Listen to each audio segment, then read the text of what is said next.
Hello market शैलियंस, मैं हूं सोमनाथ दास और आप देख रहे हैं हमारा यूट्यूब चैनल मार्केट शाला। आज है हमारा वीकेंड का जो हम एपिसोड आपके लिए लेकर के आते हैं, जिसमें एनालिसिस होता है पूरे हफ्ते का गोल्ड का परफॉर्मेंस के ऊपर और नेक्स्ट वीक में गोल्ड की परफॉर्मेंस की प्रोबेबिलिटी क्या है उसके ऊपर। तो ये video basically investors as well as traders जो कि गोल्ड को ट्रेड करने का काम करते हैं, उन दोनों के लिए ही बहुत ही इम्पॉर्टेंट है। तो जैसा कि मैं पहले ही बता चुका हूं, आज के इस वीडियो में हम MCX गोल्ड फ्यूचर्स का विश्लेषण करेंगे, लेकिन किसी भी तरीके की भविष्यवाणी या शोर शराबे के बिना, रियलिटी के ज़्यादा करीब। आज की चर्चा पूरी तरह इस बात पर आधारित होगी कि मौजूदा मार्केट स्ट्रक्चर क्या संकेत दे रहा है, किन स्तरों को हमें ध्यान से देखना चाहिए और आने वाले हफ्ते में ट्रेडर्स और निवेशकों को कैसे इस चीज़ को अपने लिए स्ट्रैटेजी में इम्प्लीमेंट करने की ज़रूरत है। लेकिन आज के विश्लेषण से पहले पिछले हफ्ते की बात करना बहुत ज़रूरी है, जिससे कि एक कंटिन्यूटी बन जाए, एक रेफरेंस पॉइंट आपको मिल जाए। क्योंकि बाज़ार को समझने का सबसे सही तरीका होता है कंटिन्यूटी के साथ एनालिसिस करना, राइट। पिछले हफ्ते का विश्लेषण हमें क्या लर्निंग देके गया या फिर इस हफ्ते किस तरीके से उसका रिलेवेंस रहा। पिछले हफ्ते जब गोल्ड रिकॉर्ड हाई के आसपास ट्रेड कर रहा था, तब हमने साफ कहा था कि सिर्फ ऊंचे दाम देखकर डरने या जोश में आने की ज़रूरत नहीं है। हमने इस बात पर जोर दिया था कि कंसोलिडेशन का मतलब हमेशा गिरावट नहीं होता, और पिछले हफ्ते मार्केट ने वही किया। गोल्ड ने कोई बड़ा ब्रेकडाउन नहीं दिया, बल्कि उसने 1 लाख, हज़ारों की बात पुरानी हो गई है, 1,33,800 से 1,35,200 के सपोर्ट जोन को रिस्पेक्ट करते हुए सभी महत्वपूर्ण मूविंग एवरेजेस के ऊपर ट्रेड करना जारी रखा। ट्रेडर्स के लिए ये बहुत बड़ी सीख थी, जिन्होंने रेजिस्टेंस के पास भागकर ट्रेड नहीं किया और सपोर्ट के पास धैर्य रखा। उन्हें बेहतर क्लैरिटी मिली। साथ ही हमने बिना कंफर्मेशन शॉर्ट करने से मना किया था, और सही में उस तरह की शॉर्ट ट्रेड से बचना ही समझदारी साबित हुई। निवेशकों के लिए भी पिछला विश्लेषण उपयोगी रहा। रोज की हलचल देखकर घबराने की बजाय स्ट्रक्चर पर भरोसा बनाए रखना आसान रहा होगा। अब इसी कंटिन्यूटी के साथ हम आगे बढ़ते हैं और देखते हैं कि इस हफ्ते गोल्ड हमें क्या संकेत दे रहा है। सबसे पहले बात कर लेते हैं मौजूदा मार्केट स्ट्रक्चर्स की। चार्ट हमें क्या बता रहा है। अगर आप MCX गोल्ड फ्यूचर्स का डेली चार्ट देखें तो एक बात बिल्कुल साफ दिखाई दे रही है। गोल्ड अभी भी 20, 50, 100 और 200 डेज के एक्सपोनेंशियल मूविंग एवरेजेस के ऊपर ट्रेड कर रहा है, जो कि एक स्ट्रॉन्ग ट्रेंड को परिलक्षित करता है। यह अलाइनमेंट अपने आप में बताता है कि बड़ा ट्रेंड अभी भी मजबूत है। हाल की प्राइस मूवमेंट में कोई कमजोरी नहीं, बल्कि ठहराव दिखाई दे रहा है, और मजबूत ट्रेंड में यह ठहराव अक्सर आगे की चाल की तैयारी होता है। वॉल्यूम में भी किसी तरह की पैनिक सेलिंग के संकेत नहीं मिल रहे हैं। इसका सीधा मतलब यह है कि फिलहाल मार्केट ने अपने आक्रामक रूप से बेरिश होने का कोई ठोस कारण नहीं दिया है। यानी कि मार्केट अपनी ऊंचाइयों पे होते हुए भी गोल्ड के लिए ऐसा कोई सिग्नल नहीं दे रहा है जहां से कि आप ये कंक्लूजन निकालें कि यहां से गोल्ड गिर के काफ़ी नीचे चला जाएगा और आपको एक बेहतरीन शॉर्ट साइड के ट्रेड का मौका दे रहा हो। ऐसा कुछ भी नहीं दिखाई दे रहा है चार्ट्स के ऊपर, प्राइस एक्शन के ऊपर। तो इस चीज़ को एकदम ध्यान रखें। आने वाले हफ्ते के लिए जो महत्वपूर्ण स्तर हैं, यानी कि जो लेवल्स हैं, प्राइस लेवल्स जो आपको ध्यान में रखने हैं, वो कौन से हैं। तो सबसे पहले हम, जैसा कि हमेशा कहते हैं, लेवल्स को रिस्पेक्ट करना बहुत ज़रूरी है। ऊपर की तरफ 1,41,500 का स्तर यानी कि लेवल अभी भी एक अहम रेजिस्टेंस है। इस लेवल के आसपास पहले भी रुकावट देखने को मिली है।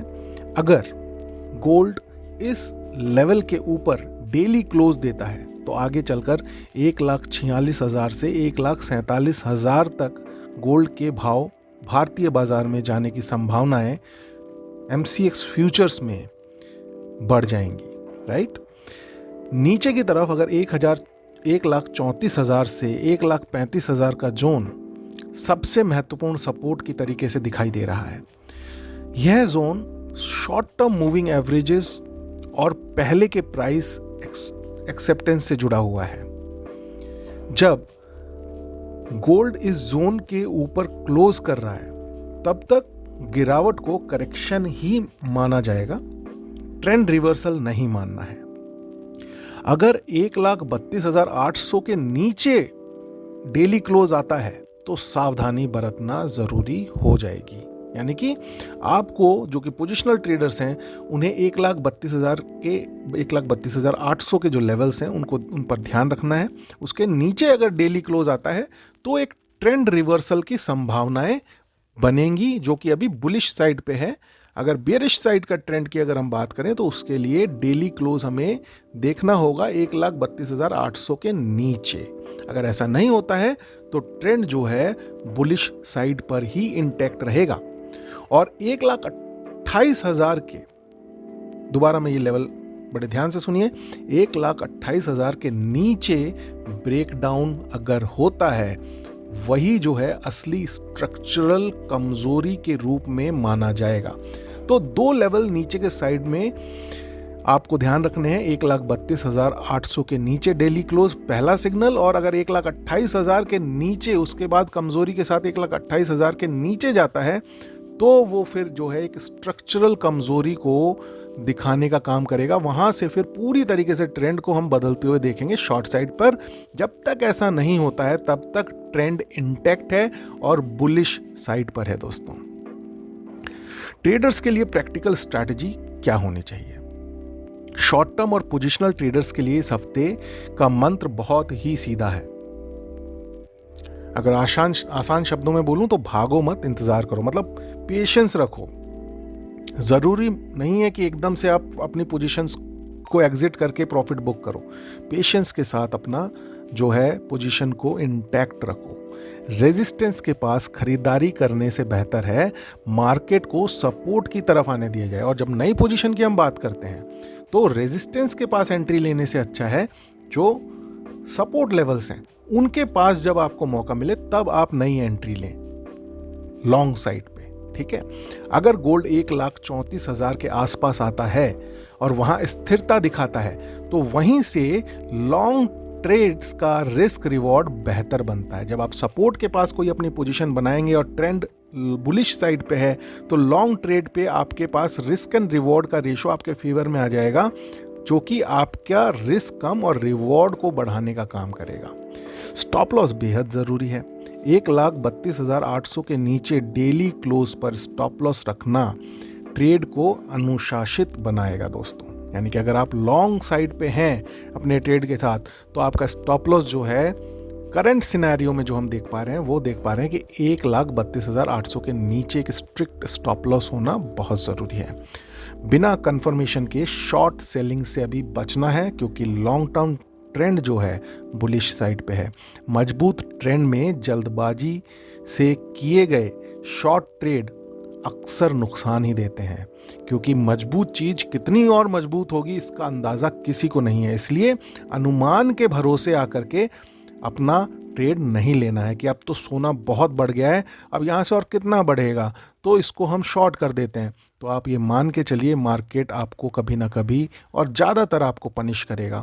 1 लाख पे भी लोगों को गोल्ड महंगा लग रहा था, 80,000 पे भी लोगों को गोल्ड महंगा लग रहा था, 50,000 पे भी लोगों को गोल्ड महंगा लग रहा था। दोस्तों, आज आप देख सकते हैं जिन्होंने उस समय जो है शॉर्ट करने का ये सोच के कि गोल्ड बहुत बढ़ गया है तो उनके साथ क्या हुआ होगा। तो ऐसा जो है अनुमान या फिर अपने अंदाजे में ट्रेड नहीं लेना है। अगर आप ट्रेडर हैं तो आपको सबसे पहले तो ये ध्यान रखना है कि आपको फुल टाइम ट्रेडर बनना है। तो फुल टाइम ट्रेडर है तो आपको स्क्रीन के सामने रहना और स्क्रीन आपको खुद बताएगी, चार्ट आपको खुद बताएगा कि कहाँ पे आपके लिए ट्रेड बन रहा है।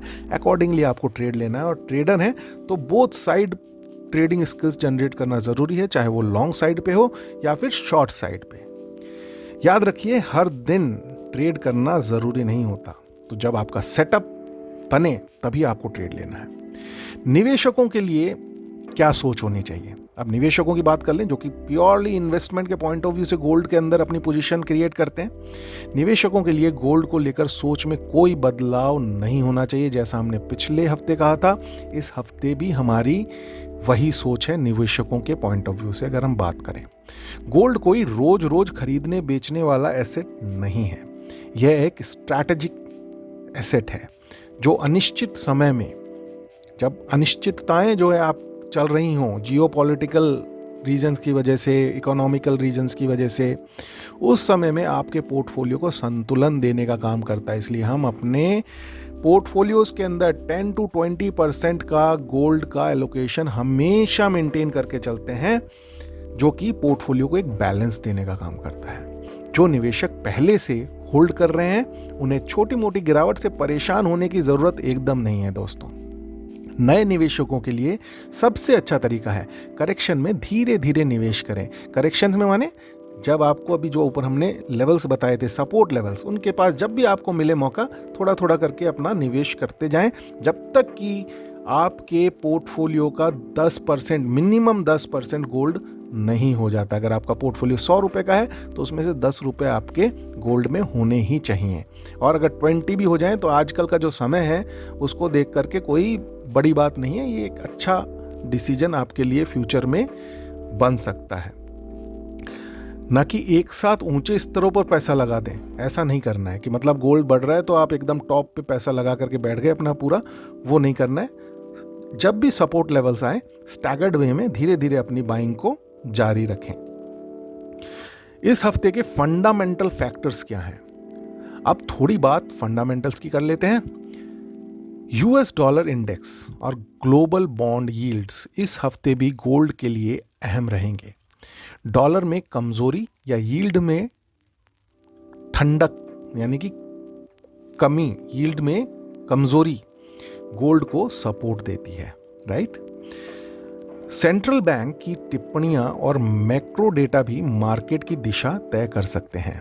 इसके अलावा जियोपॉलिटिकल अनिश्चितताएं तो आप सभी सुन ही रहे होंगे। ट्रंप का टेरर चल रहा है, सबके सर चढ़ के बोल रहा है, तो जियोपॉलिटिकल अनिश्चितता गोल्ड के लिए बैकअप सपोर्ट बनी हुई है। इसी वजह से आप देख रहे हैं कि इक्विटी मार्केट कहीं ना कहीं चिंतित होकर के प्रॉफिट बुकिंग का शिकार हो रहा है, लेकिन गोल्ड और सिल्वर, ये दो ऐसे प्रेशियस मेटल्स हैं, ये आपको अप मूव देते हुए नजर आ रहे हैं। भारतीय निवेशकों के लिए रुपया डॉलर की चाल भी बहुत ही महत्वपूर्ण साबित हो सकती है। रुपया कमजोर होता है तो MCX गोल्ड, जैसा कि मैंने पहले ही बताया, MCX गोल्ड को अतिरिक्त सपोर्ट मिलता है। तो कई बार आप देखेंगे कि वर्ल्ड मार्केट में गोल्ड का रेट नहीं बढ़ रहा है, लेकिन MCX गोल्ड का रेट बढ़ रहा है इंडिया के अंदर। क्यों? क्योंकि उसका कोरिलेशन होता है रुपए डॉलर के कॉम्बिनेशन के साथ। अगर रुपया कमज़ोर हो रहा है तो आपको, अगर वर्ल्ड मार्केट में गोल्ड के रेट्स में अगर कोई अप मूव नहीं दिखाई दे रहा है, तो भी आपको इंडिया में, क्योंकि रुपया कमज़ोर हुआ है डॉलर के अगेंस्ट में, आपको जो है वो एक एप्रिशिएशन इंडियन करेंसी के रूप में आपको गोल्ड में वो दिखाई देता है। तो वो भी एक ऐसा फैक्टर है जिसे कि ध्यान में रखना चाहिए। तो अंत में अगर सार की बात करें, यानी कि कंक्लूजन की बात करें, तो गोल्ड अभी भी अपने स्ट्रक्चर का सम्मान कर रहा है, रिस्पेक्ट कर रहा है। पिछले हफ्ते की तरह इस हफ्ते भी वही ट्रेडर्स और निवेशक बेहतर निर्णय ले पाएंगे जो भावनाओं से नहीं बल्कि लेवल्स और स्ट्रैटेजी से अपने ट्रेड्स को लेने का काम करते हैं। भविष्यवाणी से ज़्यादा ज़रूरी है प्लानिंग और धैर्य। प्लान करें अपने ट्रेड्स को और पेशेंस के साथ उसे एग्जीक्यूट होने दें। अगर आपको यह विश्लेषण उपयोगी लगा हो तो वीडियो को लाइक करना ना भूलें दोस्तों। अपने ट्रेडर्स एंड निवेशक दोस्तों के साथ इस वीडियो को शेयर करें और मार्केट शाला को सब्सक्राइब करना ना भूलें, क्योंकि हम अगले हफ्ते फिर आएंगे आपसे MCX गोल्ड बोलें या फिर गोल्ड की चाल पर बात करने के लिए। और आशा करता हूँ आज का जो एनालिसिस है आपके लिए अगले हफ्ते के ट्रेड्स एंड इन्वेस्टमेंट डिसीजन लेने में हेल्पफुल होगा। तो ये था आज का हमारा गोल्ड के ऊपर वीकली एनालिसिस। फिर मिलेंगे। Stay tuned with market Shala. Do trade, do invest and seek financial freedom with market Shala. Bye bye.